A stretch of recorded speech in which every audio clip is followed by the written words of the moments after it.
I'm Jennifer, 28.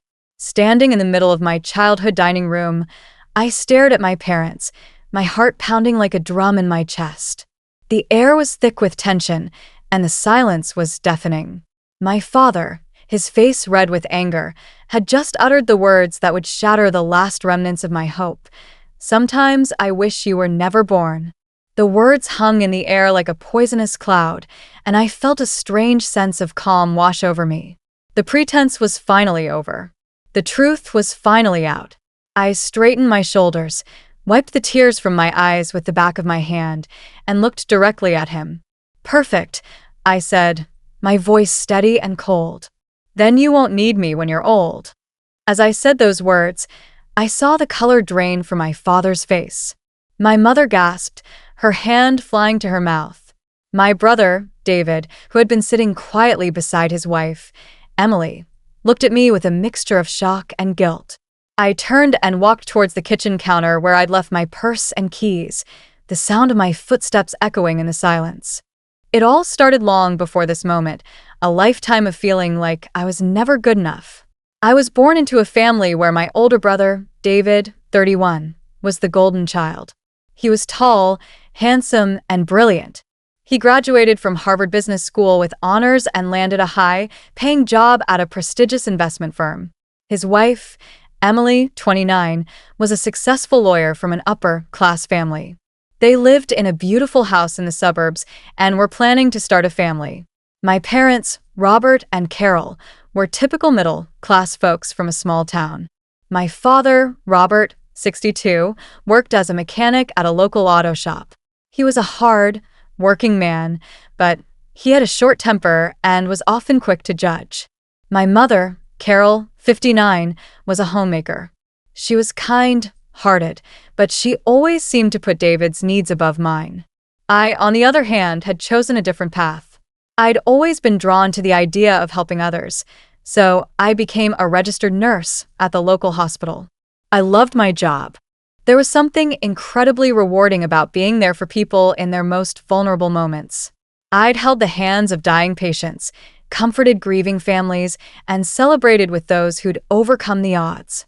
But none of that seemed to matter to my parents. Every time I walked through their front door, I felt like I was being measured against David's success. I remembered one time when I was 16, I'd spent weeks studying for my final exams. I'd brought home straight A's, hoping for some praise. But my parents were too busy helping David prepare for a business competition. They barely even looked at my report card. My high school graduation was another painful memory. It was on the same day as one of David's business presentations in New York. My parents chose to fly to New York to support him instead of watching me walk across the stage. I sat there in the auditorium, scanning the crowd for their faces, but all I saw were empty seats where they should have been. Despite all these slights, I kept trying.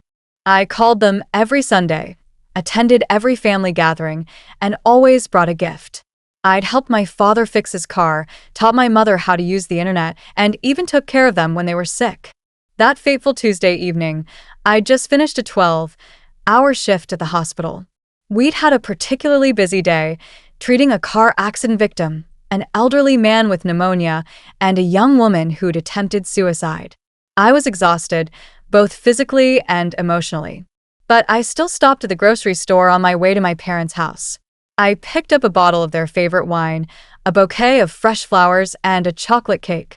When I pulled into the driveway, I saw David's sleek black BMW and Emily's white Mercedes parked there. My stomach tightened with anxiety.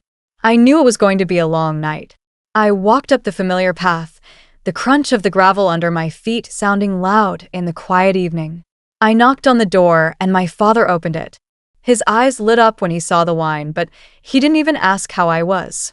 "Good, you brought wine. David was just telling us about his latest investment deal," he said, taking the bottle from my hand. I followed him into the living room. Emily and David were sitting on the couch, looking relaxed and happy. "Hi, everyone," I said, setting the flowers on the side table and the cake box on the kitchen counter. "Jennifer, you're late," my mother said without looking up from the cheese platter she was arranging. I glanced at the clock. I was only 3 minutes late, but David and Emily had arrived earlier, so in my mother's eyes, I was the one who was behind schedule. I sat down in my usual armchair, a little outside the main circle of conversation. David started talking about his new project at work. He was overseeing a multi-million-dollar investment in a tech startup. My parents listened intently, asking him questions and offering words of praise. "The potential return on this investment is huge," David said, a proud smile on his face. "We're looking at expanding our portfolio and maybe even buying a vacation home in the Hamptons." My parents were over the moon. "You've really made something of yourself, son," my father said, patting David on the back. "We're so proud of you." I tried several times to join the conversation. When they mentioned the tech industry, I talked about the new medical technology we were using at the hospital. No one responded. When they discussed Emily's plans to cut back on work once they had a baby, I offered some advice based on my experience with new mothers. My mother just waved me off, saying that Emily's doctor would handle all that. As we moved to the dining room for dinner, I decided to share something important that had happened at work. The previous week, I'd been part of a team that saved a 55-year-old man who'd had a massive heart attack. It had been a touch-and-go situation, but we'd managed to bring him back. The man's family had sent me a thank you card, expressing their gratitude. I took a deep breath and started to tell the story. Last week, we had a patient who came in with a heart attack. His heart had stopped for 4 minutes, but we were able to resuscitate him. His wife was so grateful. She hugged me and called me an angel. Sandra smiled politely. "That must have been scary for his family," she said, but I could tell she wasn't really interested. "It was," I said, trying to keep the enthusiasm in my voice. "But it's moments like those that make me love my job, knowing that I can save a life." My mother interrupted me. "That's nice, dear. But David, tell us more about your trip to California for that business conference." I felt a lump form in my throat. I sat there, silent, as the conversation shifted back to David's achievements. The dinner continued in this vein, with my parents lavishing praise on David and Emily, discussing their future plans, their vacations, and their investments. I couldn't take it anymore. I cleared my throat and said, "I have goals too. I'm being considered for a charge nurse position at the hospital. It would mean a lot of responsibility, but it's a step forward in my career." My father looked at me, his expression dismissive. "That's nice, but it's not really a career with a lot of upward mobility, is it? You'll still just be a nurse." The words stung like a slap in the face. I'd worked so hard to get where I was, spent 4 years in college, passed a rigorous licensing exam, and dedicated myself to my patients. But to him, I was just a nurse. "Nursing is a respected profession," I said, my voice rising. "We're an essential part of the healthcare system." My mother gave me a patronizing look. "Of course, dear. It's a fine job for women who want something stable, but David is building an empire. He's going to be a major player in the business world." Emily, who had been quiet until now, spoke up. "Jennifer, maybe you should think about going back to school. You could become a doctor or something more prestigious." I felt my face flush with anger. I love being a bedside nurse. I like taking care of patients directly. Not everyone needs to be in management or have an advanced degree to make a difference. David looked at me, his expression full of concern, but I knew it was just for show. "But don't you want more for yourself? You're so smart. You could do so much more than just change bedpans and give shots." I stood up, my chair scraping against the floor. "That's not what nursing is. I perform complex assessments, manage life support equipment, and make split-second decisions that can mean the difference between life and death." My father held up his hands. "Let's not get emotional about this. We're just saying that you should aim higher like David." My mother nodded. David has always been ambitious. He had a plan from the time he was in high school. Remember how he mapped out his entire college and career path? I listened to them, seething with anger. They were rewriting history, making David out to be a child prodigy. They conveniently forgot that I did plans too. I'd known I wanted to be a nurse since I was 12, after I'd spent a week in the hospital with pneumonia. The nurses there had been so kind and caring, and I decided then that I wanted to help others in the same way. I'd volunteered at the hospital throughout high school, maintained a high GPA, and worked part-time jobs to save money for college. I'd been accepted into 3 different nursing programs and chosen the one with the best clinical training. But none of that seemed to matter to my parents. The conversations spiraled out of control. My parents started listing all the ways David was better than me. They said I was selfish, that I didn't think about the family, that I was always focused on my own needs. I felt like I was in a nightmare. I've been thinking about this family for years. I'm the one who calls you every week, who comes to every dinner, who helps you when you're in trouble. My father scoffed. Those are just small things. We're talking about real responsibility. David has his life together. He has a stable career, a good marriage, and financial security. If something happened to us, we could count on him. I stared at him in disbelief. I'm a registered nurse. I probably know more about healthcare and aging than anyone at this table. If you needed care, I'd be the logical choice. My mother shook her head. But you work such crazy hours. And you're not married. You don't have the stability that David and Emily have. I felt a wave of frustration wash over me. Being married doesn't automatically make someone more capable of caregiving. And my schedule is flexible. I could arrange my shifts around your needs. My father laughed, a cold, harsh laugh. Jennifer, you can barely manage your own life. You're still renting a small apartment. You don't have much savings, and you've never had a serious relationship. Each word was like a dagger in my heart. I'd always thought that my family would support me, but instead, they were tearing me down. My mother continued, her voice cold and judgmental. You've never learned to think beyond yourself. David understands family responsibility. He makes decisions based on what's best for everyone. I couldn't hold back the tears any longer. That's not true. I've done so much for this family. When you had chest pains last year, who drove you to the emergency room? When Mom fell and hurt her wrist, who stayed with her until you got home? My mother waved her hand dismissively. Anyone would have done that. We're talking about bigger picture issues. David's wife, Emily, added, David has always been there for you both emotionally. He calls to check in, he visits regularly, and he includes you in his life decisions. Jennifer, you tend to be more distant. I felt like I was in an alternate reality. I was the one who had always been there, but in their eyes, I was the bad one. I took a deep breath and said, I think you've always been a little unfair to me. You've treated David and me completely differently since we were kids. My father looked at me, his eyes hard. Maybe that's because David has given us more reasons to be proud. That was the final straw. I stood up, my chair crashing to the floor. I'm tired of this. I'm tired of coming here every week just to be criticized and compared to David. I'm tired of pretending that this is a normal family. My father stood up too, his face red with anger. Sit down, Jennifer. You're being dramatic. I looked at him, my eyes blazing.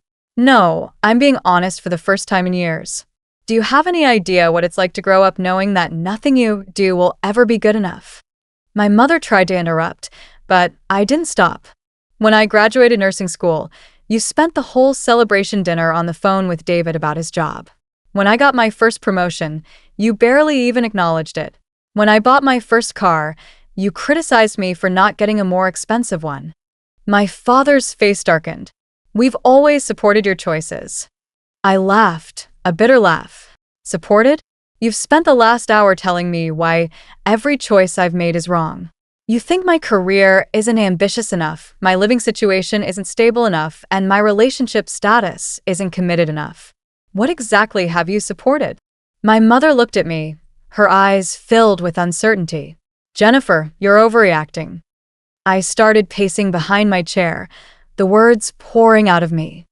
Do you want to know what I do at work? I save lives. I've held the hands of dying patients so they wouldn't be alone. I've taught new mothers how to breastfeed. I've comforted children who are scared of getting shots. But you think I'm just a nurse who should aim higher? My father cleared his throat. Jennifer, we appreciate that you help people, but it's not as impressive as what David does. I stopped pacing and looked at him. Nothing I do will ever be as impressive as what David does, will it? I could cure cancer, and you'd still find something wrong with me. My father's face grew red with anger. That's enough, Jennifer. You're being disrespectful. I looked at him, my eyes filled with tears. Disrespectful? I'm being honest. There's a difference. And then, in the heat of the moment, my father uttered those words that would change everything. Sometimes I wish you were never born. After that explosive moment, I left my parents' house that night, slamming the door behind me. I got into my car, the keys in my hand feeling like a symbol of my new found freedom. I drove away, the tears streaming down my face. The first few days were surreal. I sat in my apartment, waiting for someone to call, to apologize. But my phone stayed silent. On Wednesday, I went to the phone store and changed my number. I also created new email addresses and changed my contact information at work, at the bank, and with my landlord. I was determined to cut all ties. I threw myself into work with a newfound energy. Without the emotional drain of weekly family dinners, I was more focused and present with my patients.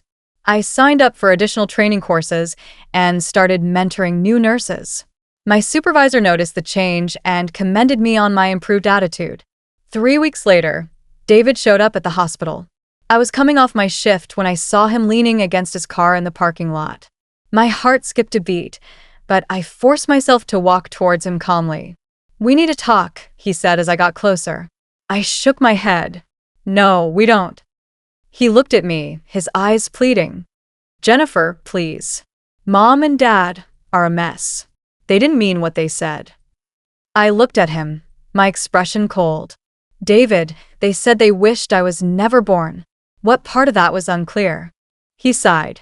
"They were angry. People say stupid things when they're angry." I opened my car door. "I've been angry too, but I've never said something like that. They meant it." He put his hand on my car door to stop me from closing it. "You're my sister. You can't just disappear from our lives." I gently moved his hand and closed the door. "Watch me." As I drove away, I felt a pang of sadness for the relationship we could have had. But I knew I had to stay strong. A month later, I found out that my parents had been asking around about me. I started taking extra precautions to protect my privacy. I changed my parking spot at the hospital and asked my friends not to share any information about me with my family. 6 weeks after our final dinner, I was at the grocery store when I saw my mother. She looked thin and tired, with dark circles under her eyes. For a moment, my resolve wavered. But then I remembered her nodding in agreement when my father said those horrible things. I turned around and left the store without buying anything. 3 months passed, and I realized that I was genuinely happier. I'd started dating a wonderful man, Mark, who was a teacher at a local school. He was kind, understanding, and he valued me for who I was. I'd also joined a book club and a hiking group, and I'd made some great friends. For months after I'd walked out of my parents' house, I got a call from a friend who worked in the cardiac unit. She told me that my father had been admitted to the hospital with chest pains. My first instinct was to rush to his side, but then I remembered that I wasn't part of their lives anymore. I decided to stay away, but my medical training nagged at me. I knew that my father might be confused about the medical procedures and the terminology. After a long night of thinking, I called the hospital and spoke to his doctor, not as his daughter, but as a professional nurse. I asked for a summary of his condition and treatment plan, and then I called David and explained everything to him. 3 days later, I received a handwritten letter from my mother. It was short, but it said everything I needed to hear. "Thank you for helping, even when we didn't deserve it. I'm sorry for everything. I love you." I read the letter over and over again, then put it in a drawer. It was a start, but I knew that things would never be the same. I'd learned that I didn't need their approval to be happy. I'd built a new life for myself, surrounded by people who loved and respected me for who I was. As I sit here now in my new apartment, with Mark by my side and my friends around me, I know that I made the right choice. Sometimes you have to walk away from the people who don't value you to find the ones who do. And that's a lesson I'll never forget.